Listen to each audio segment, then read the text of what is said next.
So I'd say my moment of rock bottom was 2011 at 3:43 in the morning. And I just was tired of fighting life. I'd already attempted suicide twice.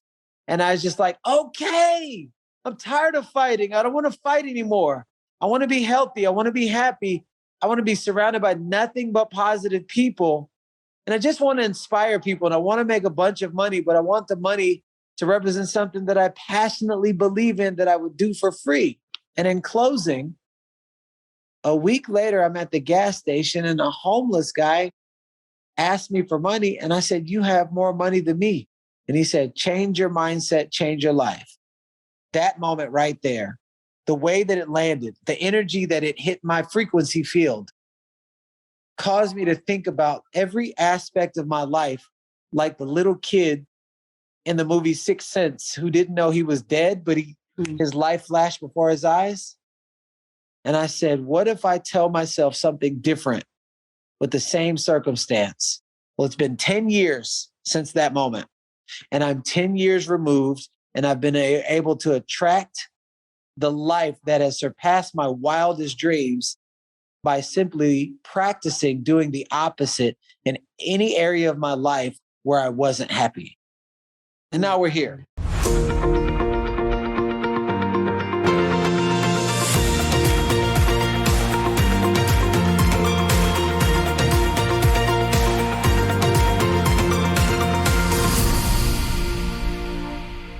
Welcome my guest, Garrain Jones. Garrain is a transformational coach, speaker, and best-selling author. Garrain dealt with homelessness for over 2.5 years, living out of his car, $200,000 in debt, and feeling like he was drowning in misery, as well as being sent to prison for 2.5 years. Yet going through all those difficulties and much more, he found a way to turn his life around. Garrain's story is a perfect example of how you could go through so many different things in your life, but that doesn't mean you'll never find success. In a place of difficulty, Garrain developed the strength to rescue himself. Health and fitness plays such a big role in his life because he grew up thinking success was in material things. It wasn't until he got healthy that he started to feel different. Once he started to feel different, then he started to think, speak, and act differently. His actions changed based on how he was feeling. 6.5 years after being homeless, Garrain is now a serial entrepreneur who motivates and inspires thousands. He is an advocate for living a healthy life, business coach, speaker, and a best-selling author of Change Your Mindset, Change Your Life.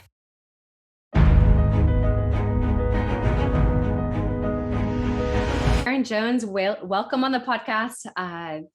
I am just so honored to share this space with you. You have no idea. I've been learning a lot about you the past couple of weeks. As I mentioned, I read your book, which is phenomenal. And I personally think this is quite the life-changing book. And I love how you provided exercises for people to do in here. So of course, I'm going to plug that in the show notes. That's a guarantee. But I just want to honor you and really say to you, thank you for being a light in this world. Thank you for being an inspiration. I've witnessed your beauty and your truth, your authentic self really shine through in all you share on your social media and just in your interviews. And like I said, I'm learning about you. I feel blessed in your presence. So thank you so much. I'm just taking that all in and receiving at the capacity that I give. Thank you so much. I appreciate it. And I want to also acknowledge that one thing I've noticed of you, and I think this is a beautiful gift that I think some people listening right now should really recognize, is that you receive the gifts that people give you. And I think a lot of people reject when somebody compliments them. A lot of people have a hard time taking in compliments, and you process it and you receive it with gratitude. That alone is a lesson that a lot of people could take away. So thank you for that. You're so welcome. You know, I struggled my whole life because I didn't think I was worthy of the words that people would say. And I couldn't see life through their eyes because I was just unworthy and struggled with a lot of self-love. And I remember doing a lot of this work. And my spiritual advisor, Monica, said to me, she said, Garrain, you're the most giving person I have ever met, but I don't see you receive at the capacity that you give. And she took me through this exercise where I was on the top of a mountain range, imagining the millions of lives that I've been able to pour into. And she was like, now imagine receiving at that capacity, which still didn't make sense to me. But the next day I was at doing a speaking engagement. It was like 5,000 people, sold out crowd. And a lady came up to me, her mascara running down her face, and she had her hands cupped. She was like, I need to sew something into you. I was like, okay. And she pulled out this wad of hundreds. She said, you're anointed. Thank you. And then she literally, and I was like, no, I don't want to take. Oh, I said, I received this blessing and I received this message. And I received, possibly for the first time in my life, at the capacity that I give. And everything has transformed since then. I love that you share that, because I think a lot of people do need to hear that. I remember I was at a speaking, it's like a speaking group, and it was to practice like speaking in public. And I remember one of the men there, and one of the leaders, he was saying like, you are a very good speaker. You're very authentic. You know, you have this natural flow, blah, blah, blah. And you don't need to read your notes or whatever.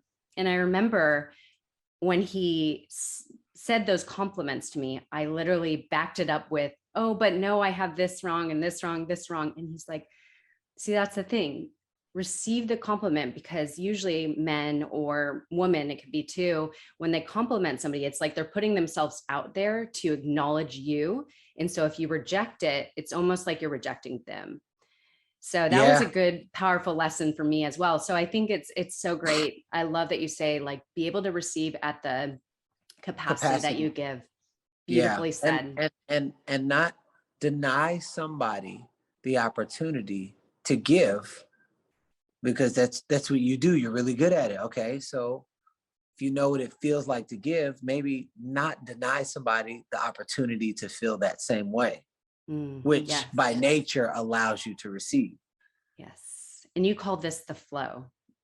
Yeah. I love it. I love it. The flow of life. Well, let's go into your story, because there's so much. My gosh, you've lived many lives, more experiences than probably anybody will live in their lifetime. And I don't know what age you are now, but let's say, I think you're in 42 your 40s. years young. 42 years. Okay. I'm 41. So woohoo, 40s. Okay. So you've lived a lot of lives. So let's just begin there. I know there's so much to pour out, but let's just begin a little bit with your story. If you could share with us just what started you on this path to become the powerful man you are today. I've always known there was something there when I was a little kid, but I just couldn't articulate it. So the best way for me to articulate it was, I want to be a superhero. I want to be stronger than the average man. I want to have abs like an action figure, and I want to save lives all over the world. That's, even when I was in high school, I would say that. And they was like, well, what about when you get into the real world? And I'm like, I want to be a superhero. And I always maintain that. I had a hard upbringing. My father was murdered when I was 12. My mom was always at work. My brother, pretty much, he was too cool to hang out with me at the time. We have a great relationship now, but growing up, my perspective, it was very difficult. Sorry, I have allergies. It's okay. But it's just very difficult in my household. So I felt like I was raising myself, and the only people that wanted to hang out with me were the people who got into trouble all the time. Well, by way of proximity, I did whatever they did.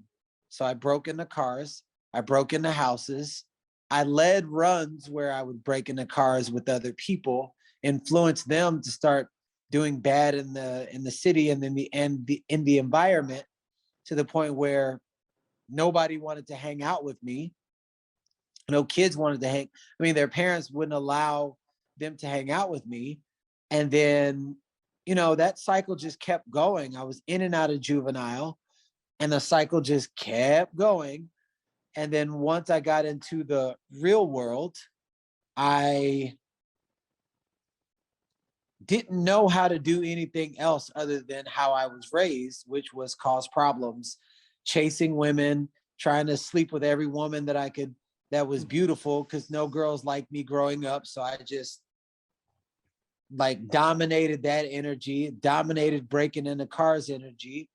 And it just kept going. You know, if you can see how ABCs eventually turns into words, paragraphs, essays, books, libraries, just imagine my lifestyle as a kid that just kept going. And then that turned into me living in my car for 2.5 years, me going in and out of, I was in, I was in prison for 2.5 years. Didn't have a relationship with my daughter, and the train just kept going. So life, people ask, they're like, how did you get here? I'm like, I don't know. It's like, what was the step it was before you learned your alphabets? I don't know, but I started something and the train just kept going. So I'd say my moment of rock bottom was 2011 at 3:43 in the morning. And I just was tired of fighting life. I'd already attempted suicide twice. And I was just like, okay, I'm tired of fighting. I don't want to fight anymore. I want to be healthy. I want to be happy. I want to be surrounded by nothing but positive people. And I just want to inspire people. And I want to make a bunch of money, but I want the money to represent something that I passionately believe in, that I would do for free. And in closing, a week later, I'm at the gas station and a homeless guy asked me for money. And I said, you have more money than me. And he said, change your mindset, change your life. That moment right there, the way that it landed, the energy that it hit my frequency field caused me to think about every aspect of my life, like the little kid in the movie Sixth Sense who didn't know he was dead, but his life flashed before his eyes. And I said, what if I tell myself something different with the same circumstance? Well, it's been 10 years since that moment, and I'm 10 years removed, and I've been able to attract the life that has surpassed my wildest dreams by simply practicing doing the opposite in any area of my life where I wasn't happy. And now we're here. Oh my goodness. Okay. Lots to unpack because a lot. You just like smoothed by everything. So let's go a little deeper into this. So number one, I'm going to pull out, you mentioned the importance of proximity. So proximity is power. And the reason why I want to pull this out, because anybody that is young or even older listening to this right now, it is so true. Who you surround yourself, you will eventually become. And I actually was telling my boyfriend the other day, I almost forgot about this, but I just nonchalant, I'm like, yeah, it's so crazy. When I was about 15, I stole and I got caught and I got a misdemeanor. And I'm like, I told him, I'm like, it's because who I was hanging out with, my best friend. That's what she does. She totally influenced me. That's how it happened. And he thought I was blaming her, which granted, it's my responsibility, but it was because of who I was around that I became. So I think it's really important to kind of pull that out, that if you are noticing that you are attracting a lot of negative things into your life, or you have this negative mindset, or you are doing things that are probably not serving your highest self, look at your surroundings, because that could be exactly what is leading you on the wrong path. So Absolutely. I think that's so important. And so you are definitely proof of that for sure. Another thing you went by very smoothly, that your father was murdered. And this might be a hard conversation, but I would like to talk about that a little bit. I want to know how that impacted you, because that's not a small thing, especially at the age. Not a small thing at all. When my dad died, I remember it was when I was 12. I remember saying, half of me died. And I also remember saying, it's my fault. Because when I was 4, my mom and dad separated, and my mom, so imagine a 4-year-old.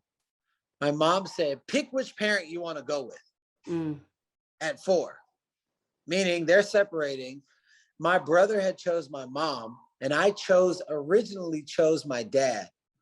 But what I now know as my intuition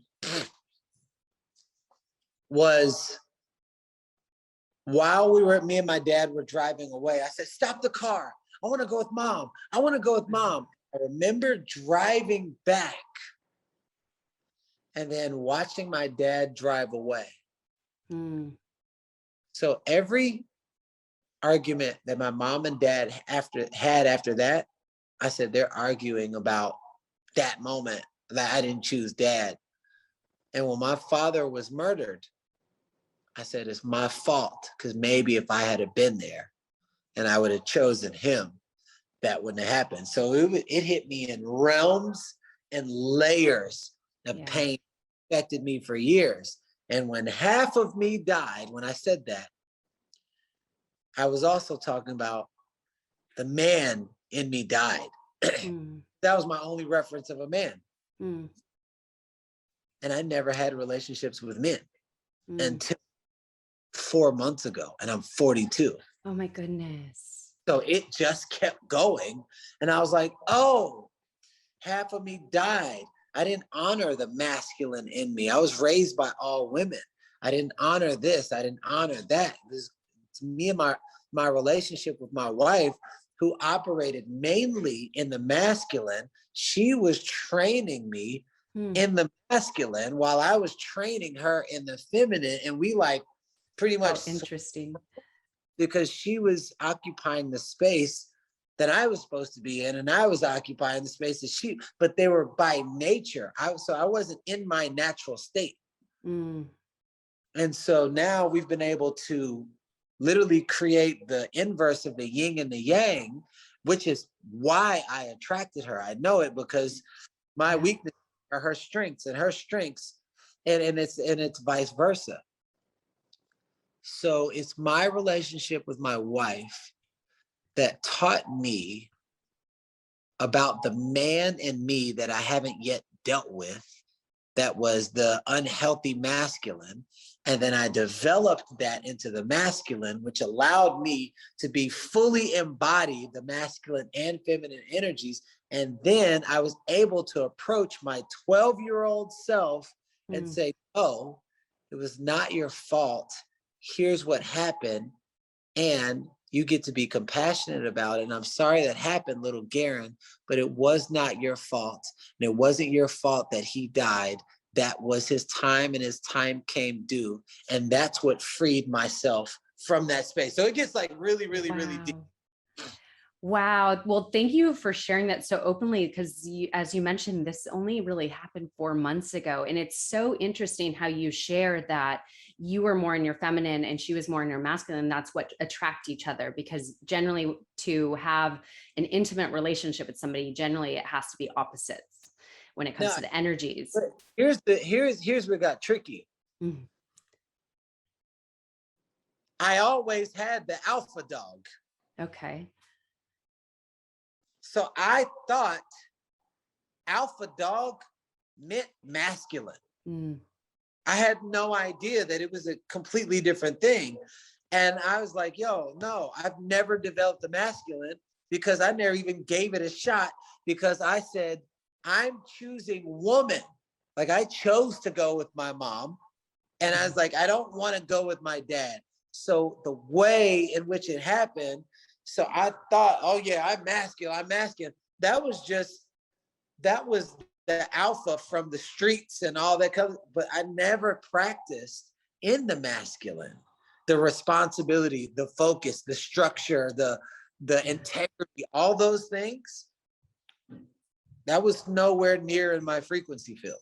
Wow, that's so amazing. And I want to touch on this later, because I want to go way deeper into your story, but I want you to share the men's group you're a part of. We'll touch into that later, because I think that's super important. So also touching on, so I know that when you were going through your path in life and kind of figuring out who you were, because I don't know if you relate to this statement, did you not necessarily know who you were growing up because part of you died? Did you feel like you were trying to maybe fit into this area or pursue this, see if that worked, pursue that? Because I know you became very successful in modeling. That was one of the things you got into. So I'm just curious, was that a true statement for you? Well, I didn't have the articulation to be able to understand that back then. So I just never felt like I fit in. Mm. I had all girl cousins and they didn't let me into their girl singing group. And I was just like, man, my brother was too cool to hang out with me. I was light skinned, and all the light skinned guys that went to my school had like soft, wavy grade of hair, but mine was like really coarse. So it didn't make sense. So I'm like, yo, so I've got this really coarse hair and I'm light skinned, but the other light skinned guys in my school got the soft, wavy hair. My mom is trying to perm my hair because she's saying it's nappy. So is nappy not good enough? So I'm not good enough. I don't fit in here. I don't fit in with my brother. I don't fit in with my cousins. People think I'm weird because I wear a big yellow backpack. So I always tried to like, how can I fit in anywhere? That's where it was. So I never knew who I was. And once I discovered who I'm choosing to be, that's when everything shifted. Absolutely. Okay. So let's talk about prison, because you stated, if I don't know if these are the exact words, but you found freedom where freedom was taken away. And this sounds really crazy to think that you were in prison and you found freedom. So if you could, sorry, go ahead. In losing my freedom, I discovered my freedom.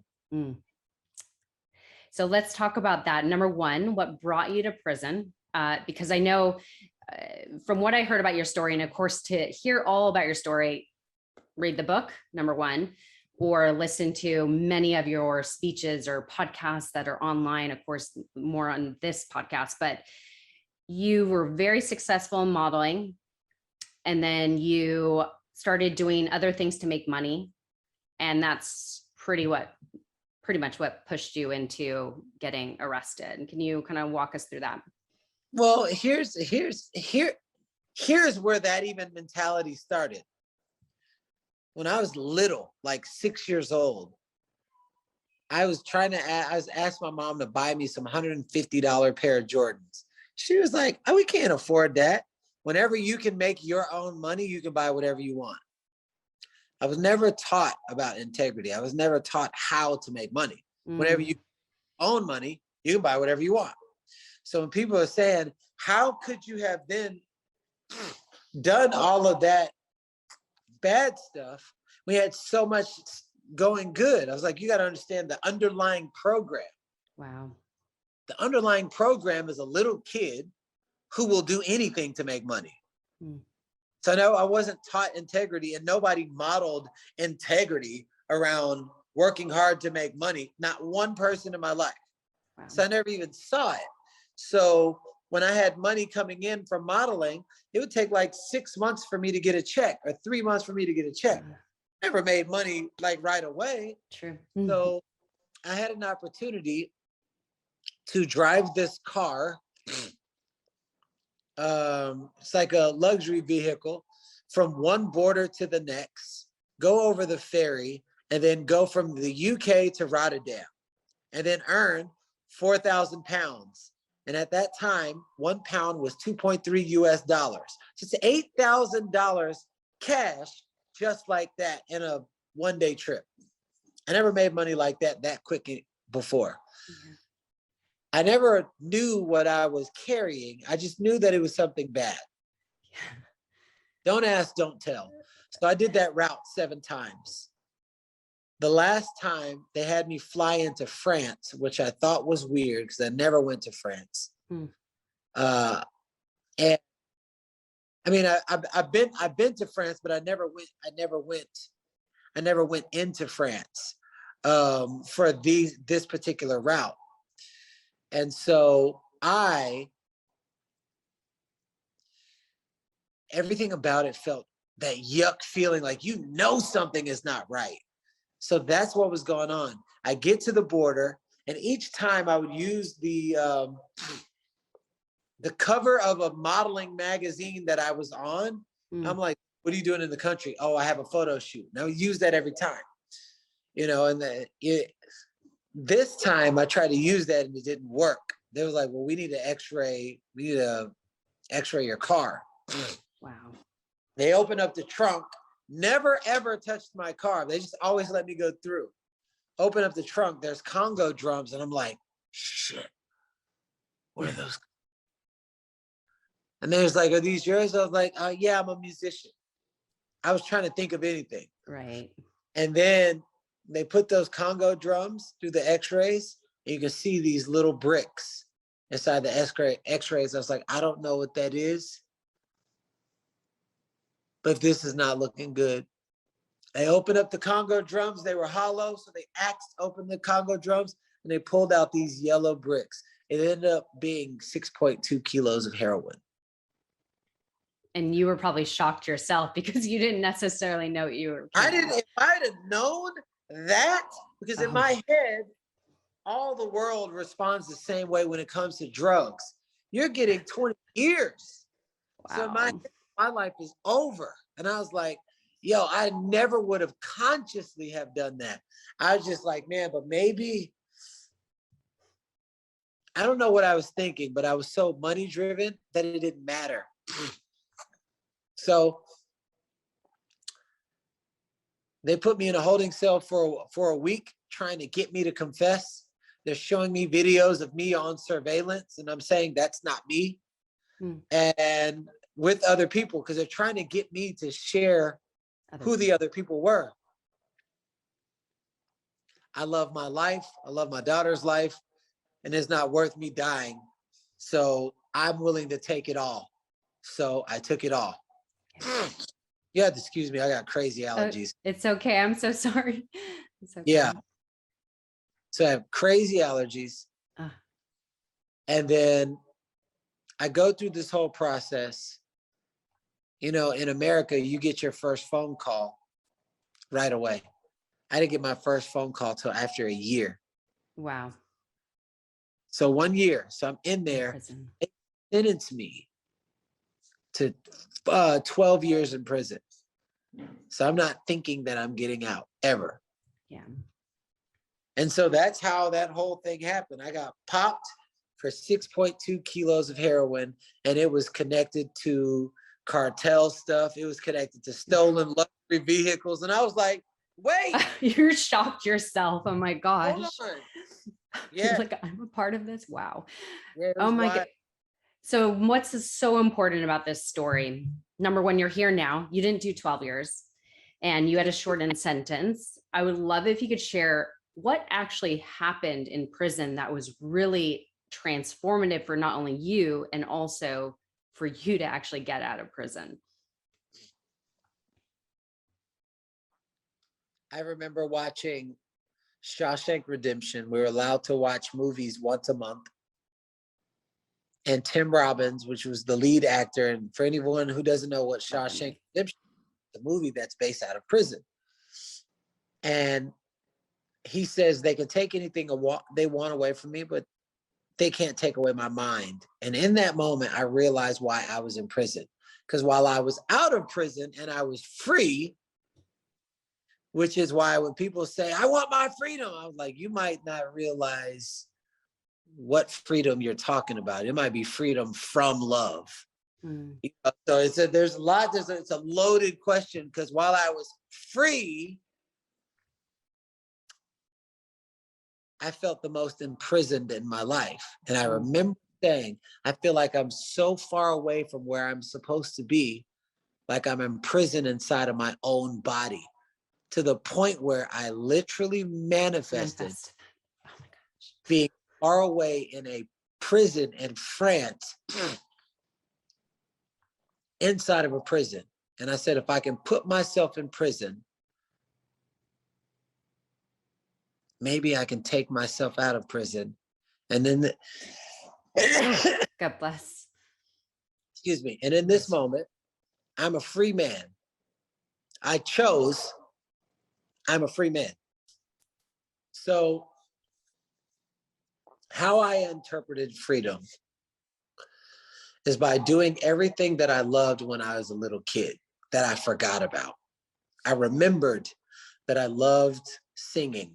I remembered that I loved drawing. I remembered that I loved motivating people. I remembered that I loved running. And There's a little voice inside that says, draw. That's what makes you happy. So I started drawing, and an inmate asked if I could draw a picture of, a portrait of his family. I took what gave me natural joy inside, and I just spreaded my joy to other people. Same thing with drawing, same thing with singing. An inmate says, every time you sing, it makes me feel free. It already made that it just brings joy out of me. And so I just shared it with other people. And then there's this thing called the yard in America, is where they go out, they work out. Sometimes there's drug deals, stabbings, fights. They call it promenade in France. And I had a little voice when nobody was running say, Garrain, you love to run. Why don't you? And I was like, no, nobody's running. So one day I got up and I just started running. In the time that I started running, there was less fights, less drug deals, less stabbings. It was like there was something happening. And I'm paraphrasing as I connect the dots looking backwards on my life, because you can't see the picture while you're in the frame. Yeah. So then in 30 days, there were 68 inmates that were running with me. That's and amazing. I'm like, oh, wow. I feel more freer than I've ever felt in here than I did out there, because I was doing what everybody else wanted me to do instead of doing what has always been in my heart, what little Garrain wanted from me. So when I felt the essence of freedom, I felt so much joy. Do you have any kids? No, I don't. Not yet. Okay. But you know how women give birth. There's a man that impregnates a woman, and then the baby grows into the womb. What once grew on the inside grows too big for the space, and then it's produced into the next realm called birth. Well, let's consider prison the womb. I impregnated myself with so much joy that was too big for the Garrain container. So imagine a cup. It has a tipping point. You keep pouring, it spills over into the next container. So the Garrain container of joy spilled over into the inmates. They start running, they start doing, and then despite my circumstances, the frequency of joy was elevating people. That was too big for their container. So that spills over into the prison. And there was so much joy, less fights, less drug deals, less stabbings, all this. There was so much joy. Everybody's in a great mood. Wow. It was too big for the container. So I feel what happened was the essence of who I chose to be, which was a free man, was fully embodied by action, which produced an energy and a frequency called the joy state. And it just kept running and running and running. So what once grew on the inside was too big for the womb, prison space, to the point where one day out of nowhere, they called me into the office and they already tested the drugs 3 times, 6.2 kilos of heroin. They called me into the office and they said, we retested the drugs. Wait, hold on. After 2.5 years in this prison, when I feel the freest and I'm spreading all of this love and joy despite my circumstance, the drugs are retested. 90% is fake. And for the amount that is real, you've already done the time. You're free to go home. So the prison gave birth to free Garrain. That's what I feel happened. Boom. Oh my goodness. And like some people listening to this right now might be like, wow, that's amazing story. But I think a lot of people could use this in their life, because as you mentioned before you started going in the prison story, is so many people are imprisoned in their mind, in their own life. And so using your story of changing your mindset, change your life, as you were filling yourself with so much joy and tapping into the things that brought you joy. So in that state, you attract more joy and it overflowed and everything. And I think so many people could use this in their life. So it is such an important story. It's a beautiful story and absolutely amazing. I just couldn't even imagine. So let's go back to, and I know we're touching a lot on your story, but there's so many nuggets, so many lessons in why that all led you to where you are today. So that statement from the homeless man, which is quite remarkable that that homeless man made the biggest impact. Homeless man. What did you call him? The homeless man. Yeah, he had a lot of money, right? You said. So he made one of the biggest impacts in your life by giving that one statement that really struck a chord with you. What did you start to do to implement that into your life once that really hit your conscious mind? I started doing it. Man, normally I would take the escalators, change your mindset, change your life. So I take the stairs. Normally I use gel soap, change your mindset, change your life. So I use bar soap. Normally I eat fatty and fried foods, bacon, double cheeseburger, freaking ice cream sandwiches, change your mindset, change your life. I start practicing a healthy, active lifestyle. Normally I hang out with really negative people that are always backstabbing. So I started practicing changing my community. And in a healthy, active lifestyle community, there was healthy, conscious people that were talking about goals and dreams. I was like, I've never experienced this before.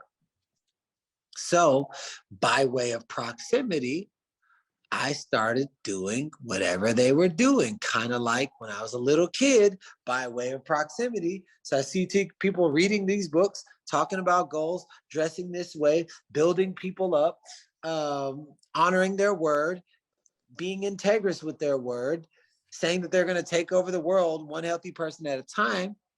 I started doing the same thing. And slowly but surely, results that I've never had started making its way in my life and making its way in my life fast. That's remarkable. And you talk about that awareness, like starting to notice how people are operating, like successful people, they're leaving clues for you. So that awareness then led you to taking the action and implementing the changes. And I know you share in your book a 4-step process that people could use. And it starts with awareness, but a 4-step process to help bring better things to your life or to manifest things, if we're going to use that word. What would be that process, if you could recall the 4-step process that you put in the book? So I always tell people you can't change what you're not aware of. So being aware of whatever it is that you're wanting to change is definitely the 4-step process. And then there's a certain level of commitment to actually changing that needs to take place. If you don't have a vision, you don't have a vision for your life. If you're not committed to a vision, so you need to have some kind of commitment. And according to your level of commitment, it unlocks the equal of its resistance. So if you got a weak commitment,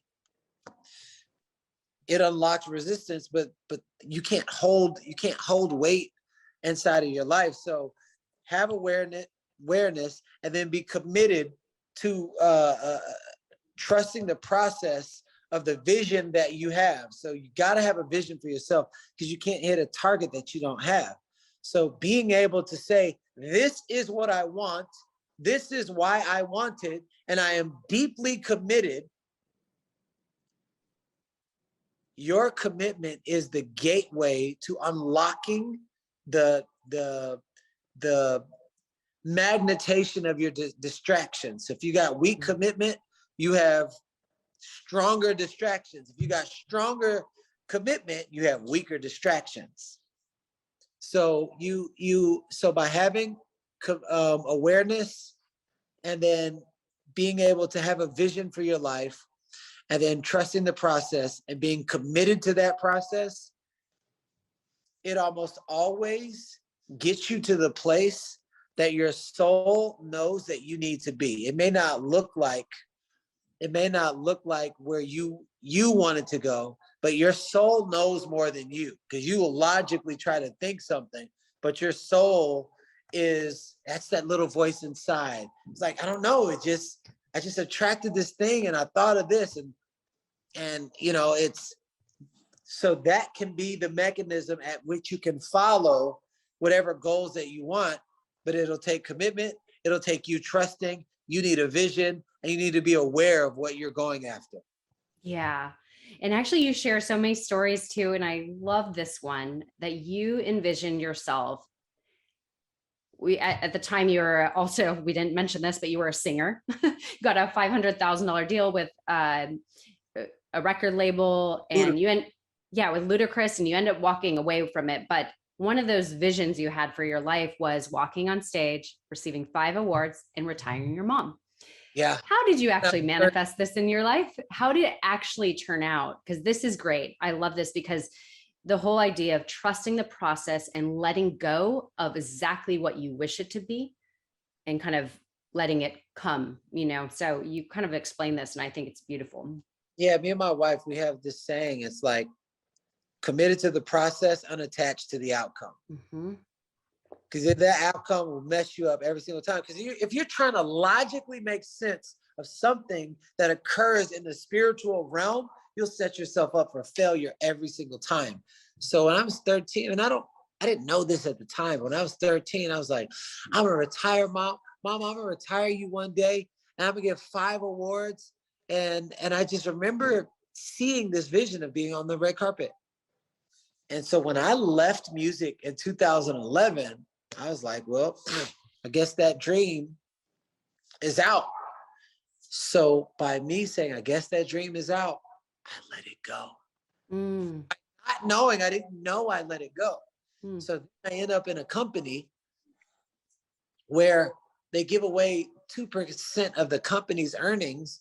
And then they, it's this award ceremony that's very similar to the Oscars. And they're like, congratulations, you're one of the top 250 people that will be receiving award. And I'm like, all right, cool. Where's it going to be located? And this was 4 years ago. Wow. This wasn't that long ago. Yeah. Where's it going to be located? Oh, the same place where they host the Grammys. And I'm like, oh, cool. But at that time, I didn't know. Then all of a sudden, I got 5 awards. And I was like, wait a second. And it wasn't until I was holding my mom's hand, walking down the red carpet, I said, this is the moment. This is what I felt when I was 13. So it wasn't the stuff that I can only articulate on the surface. It was the feeling of it. I articulated when I was 13. It was the feeling.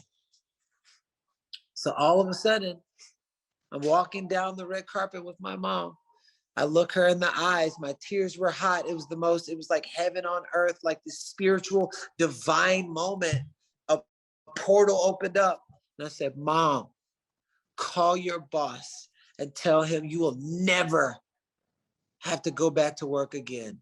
You have done enough. And I told her that. And she's like, what do you mean? I said, Mom, I'm retiring you. And that was the moment that I felt when I was 13. And it just came back in a different package. Amazing. I love that story. I love it so much, because I think it's important that once we attach ourselves to an idea of what we wish it to become, I think that's when we put a restraint on it. So once we there's a block, So I love that you talk about that. And I love that story. And then another thing you talk about is the tests in life, that until we learn the lesson, we'll constantly be tested, and until we actually get the lesson right. Yeah. Or not. And then it will manifest in other ways in our life. Yeah, because if you don't get the lesson, I feel it's going to pass on to your kids. Just like we inherit certain traits and things, I feel you also inherit certain past lives traits. I feel like you inherit there was things that I learned about my dad a month ago. Oh, wow. I knew nothing about him, Wow. about his childhood, things that I actually have done. And I was like, oh, you can energetically be passed down certain like traits through like a spiritual DNA type deal. Yeah. And maybe you're the person to break that chain for the entire family. Yep. But it takes a lot. And I'm a chain break. My wife is the same way. We literally altered the course. I love that. Of our family and the way the dynamics, you hear people say, oh, it runs in the family. Well, no, this stops here. Absolutely. I love that. And it's so critical that we do learn these things, like these, if you want to say, our ways of being, like how it relates to possibly our upbringing or where it's coming from, is just being aware of like where this could be stemming from. And then, like you said, being conscious enough to stop that pattern if it's unhealthy. It's so critical. Well, And most people don't know it's unhealthy. yeah, You just got to look at the world that we're in. Turn on the TV. There you'll see all the ripples effects of everything. You know what I see? A bunch of little ass kids that never got the love that they wanted, that never ever felt love. There's lots of unworthiness, and there's people that are striving so much for significance that they're not operating at their authentic self. That's what I really, really, really see underneath, deep down inside. And the only way I know how to deal with this pain that I don't even know what it is, to take it out on other people. So true. So how would you, because you are a transformational coach and all the work you do today, I mean, there's so much. You step on big stages, you're able to speak and impact so many lives, which I know part of your story, you had a learning disability. So you're impacting so many lives. How do you take somebody through a transformational path to help them stop these bad habits, like change your mindset, change your life? What are some of the tactile tools that you walk through with people to start the transcend their life and lead them on a different path that they want to be on? For the most part, I've never focused on the adult. I'm always focused on that little kid. Wow. It's because that's where it starts. Mm-hmm. Adults are deteriorated children. And so it's like, man, well, might as well go to the source. And then some people aren't ready to let that part in. So I go as far as I can go, as far as you'll let me in.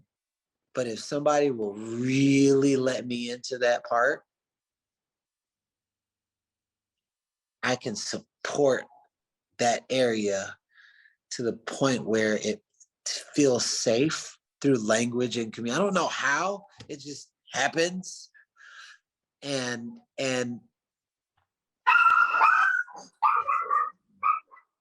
have a guest. That's okay. That's Dobby. Oh, Dobby. But your allergies, gosh. Yeah, I'm always zoned in on the kid, even if I'm talking to an adult. So I'll ask questions that no one has ever asked the kid. So it has the kid in them be able to reflect back, but in the same energy.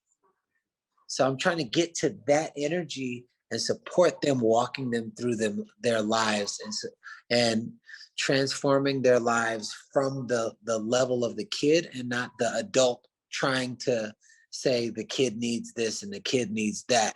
Because it's like it's to get you to embody the little kid and then look at your life now and to say, oh, I can actually make different decisions from this state.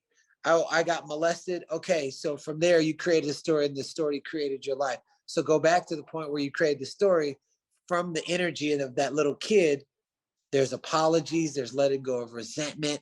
And so I will try any mechanism to get to that little kid, to work with, to have them be seen, to have them feel loved, is to have them express emotions that they've never expressed before, because that's ultimately what comes up to the surface. Manifests, yeah. Yes, I go to there, and then we work backwards towards the adult, not the adult towards the kid. We go to the kid towards the adult. I'm going straight in if they'll let me. So not everybody's ready for conversation. Yeah. I think that's really fascinating the way you explain that, because I think so many of us, I think, maybe I hope for our children, it's changing how the world's evolving. But I think so many of us of our age have suppressed so much, just layers and layers and layers. And we've never worked on the things that happened in our childhood. We wear these masks and we try to be protecting, like we're always trying to keep ourselves safe.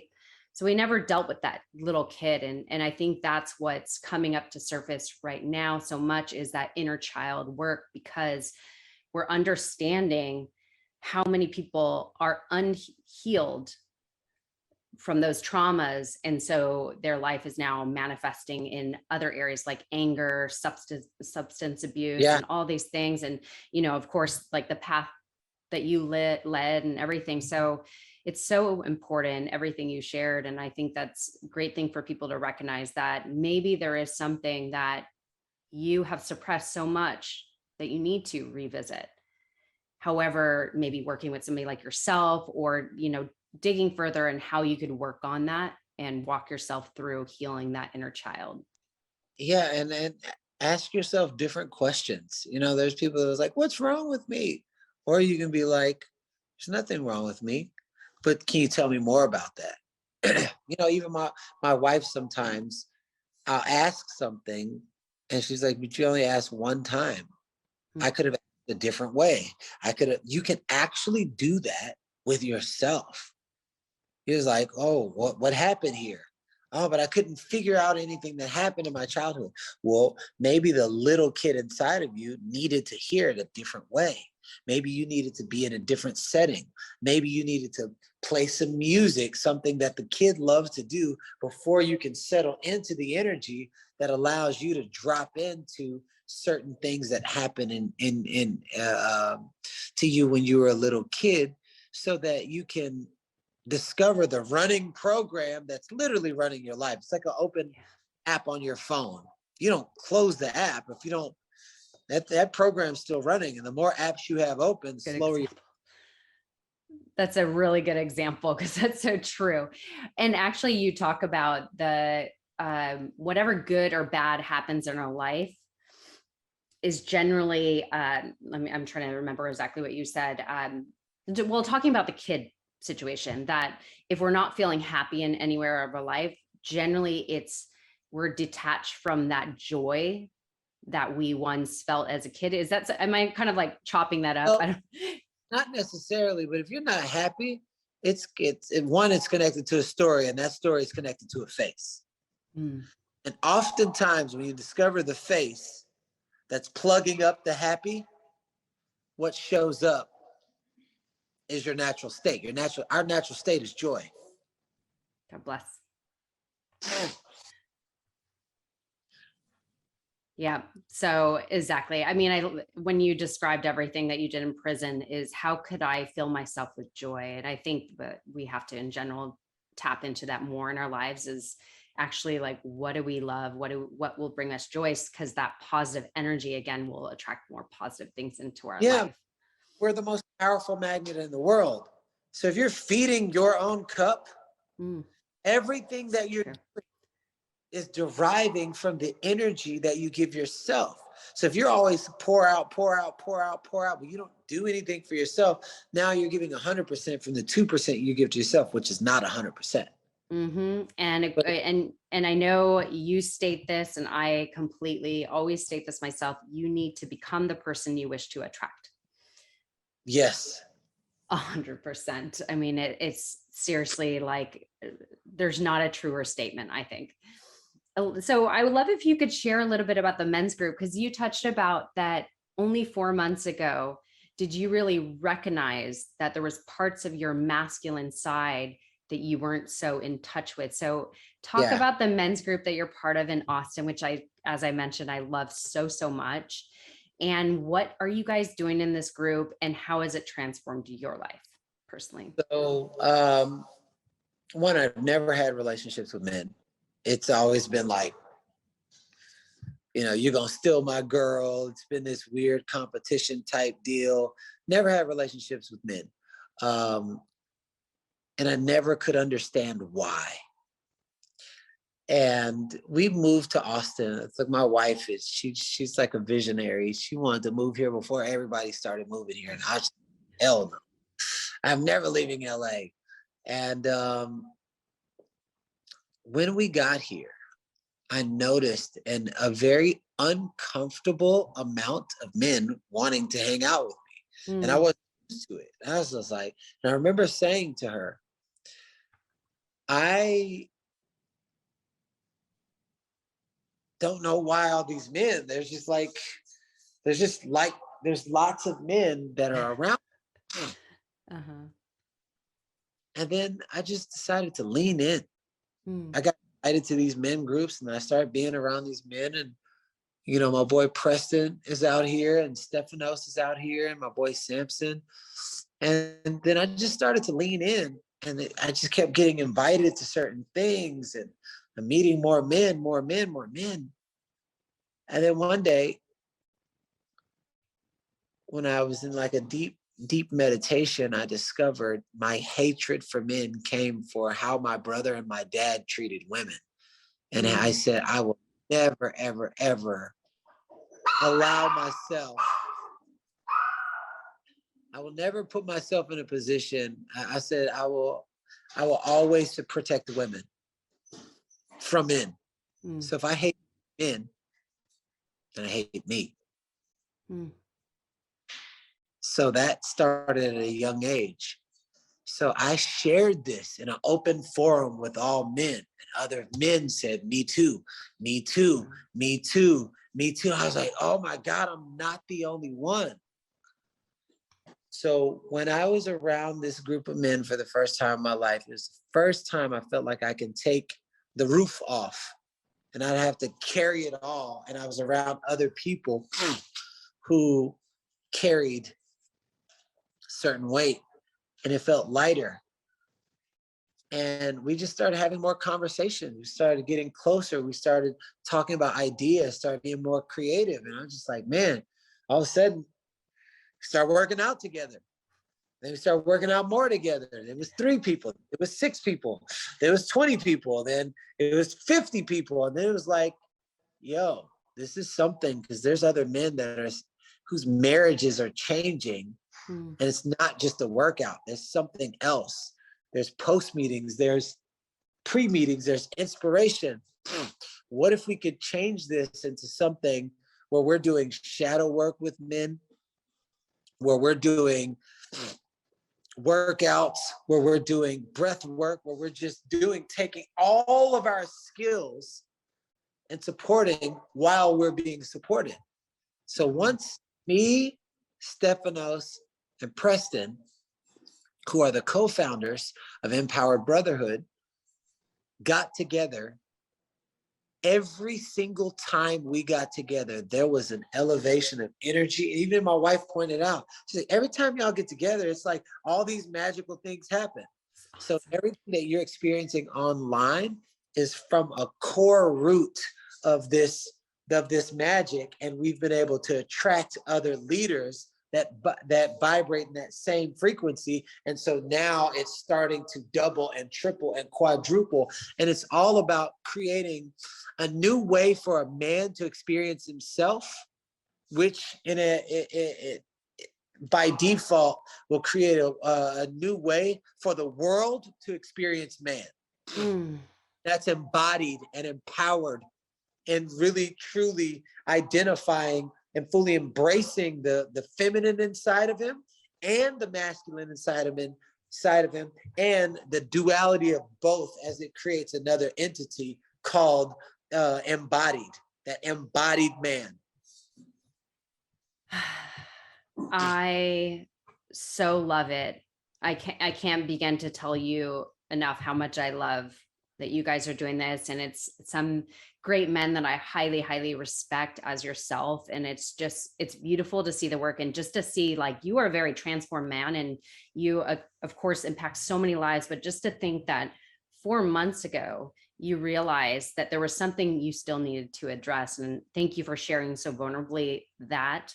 And I think it's just beautiful because I think, again, women, men, everybody needs to heal and have that support group and be heard and be supported. So thank you for bringing that forward and transforming so many lives in the process. And I know this is based in Austin. So anybody that is in Austin, moving to Austin, obviously check this out.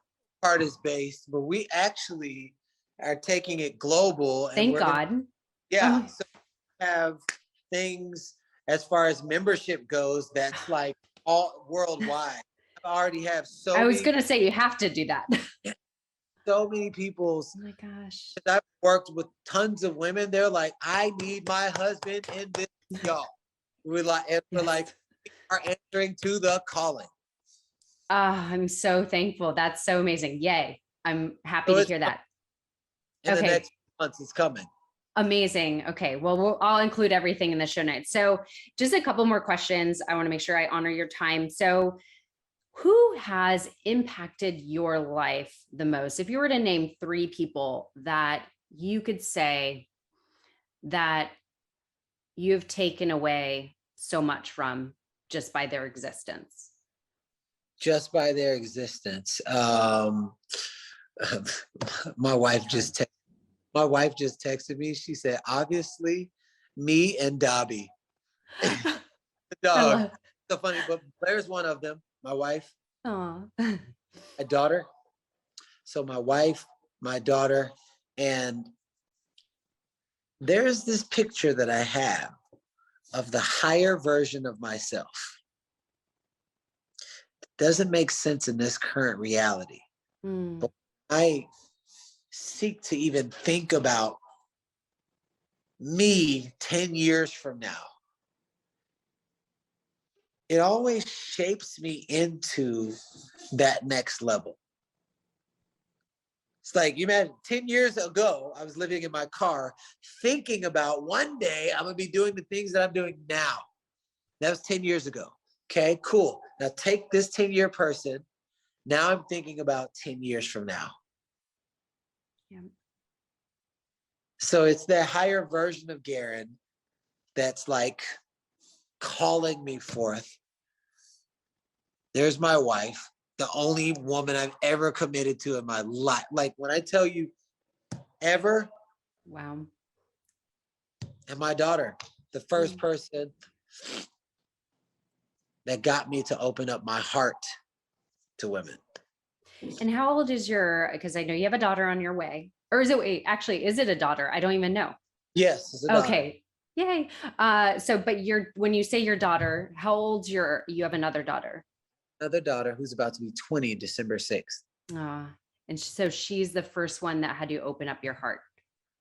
Because I really desired a relationship with her, and I was willing to go anywhere and everywhere. So all of the personal development work that I was doing, people were going there for business and for money. I was like, I need a relationship with my daughter. I need a relationship with my daughter. I'm talking about silent retreats, education courses, emotional intelligence courses, landmark, MITT, Insight. I mean, I just was going. And every time I want a relationship with my daughter.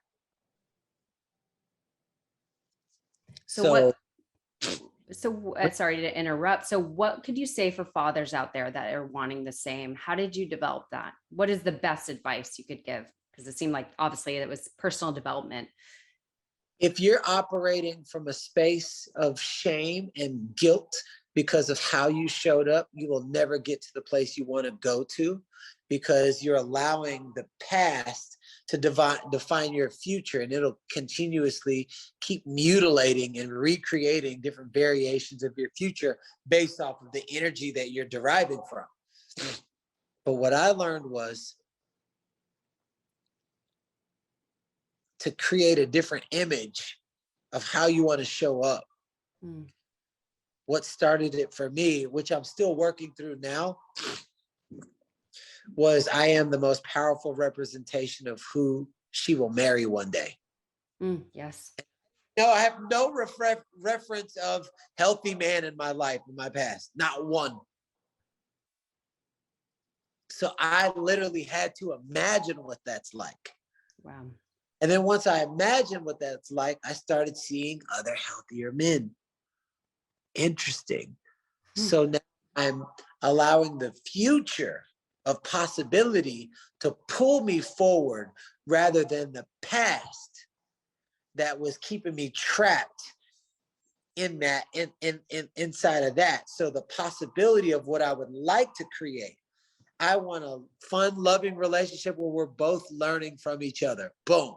And I stayed fixed on that. And then that's what happened for a moment.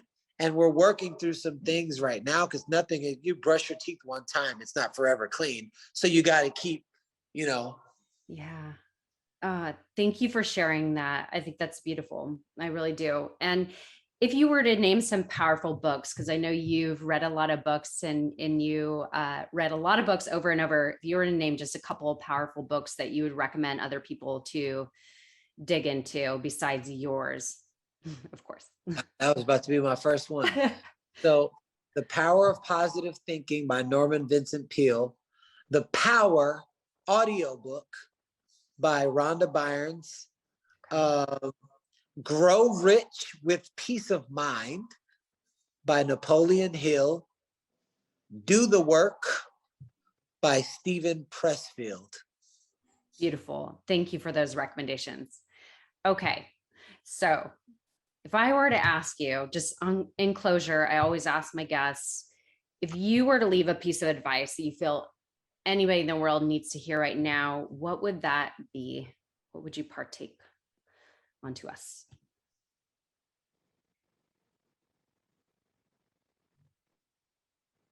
Pick one thing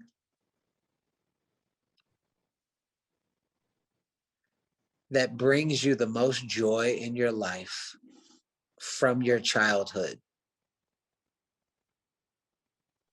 and practice with that joy weekly. And then allow yourself to follow wherever that goes. It will lead you to a place that is beyond your current reality, that feels 10 times greater. Beautiful. And that's never been said. I love that. And I know you live this every day. I've watched you. You are just like always. What's that? You forget? I'm like, oh yeah, I gotta run again. Oh yeah, because this is what brings me happy. So yeah, go ahead. Yeah, no, I've watched you. You just have fun. Like you could tell you're in your full authentic self. You're just showing up as is and just having a blast. And it's really, really awesome to see. So this has been so phenomenal. There's so much more. I could go way deeper, but I'm not going to take up too much of your morning. But it's all good. If they apply that one thing, you'll notice a drastic change. Amazing. This has been such an honor, Garrain. I so deeply appreciate it. And I'm sure once this comes out, you will be welcoming a new baby into your life, you and your beautiful wife. Almost here. I know. I'm so excited for you. And I actually just saw you shared on your stories. You just remodeled your home. And I saw the joy of you just taking it all in. And just everybody go follow Garrain Jones. Amazing. Everything you shared. So inspiring. And you dropped so many nuggets. And just thank you for making the impact you're making in the world. And it's creating such a ripple effect, obviously by the empowered men being one, that's just one. But of course you speak on many stages and you do so much good work. So I just really want to acknowledge and thank you for that. And thank you for this time, because your time is very valuable. This has been an honor. Thank you so much. And thank you for just you and people like you with a platform that are willing to put yourself out there so that stories like mine have wings. Thank you. Beautifully said. Thank you so much. And I absolutely received that. Thank you for your time, Garrain. You're welcome. Take care.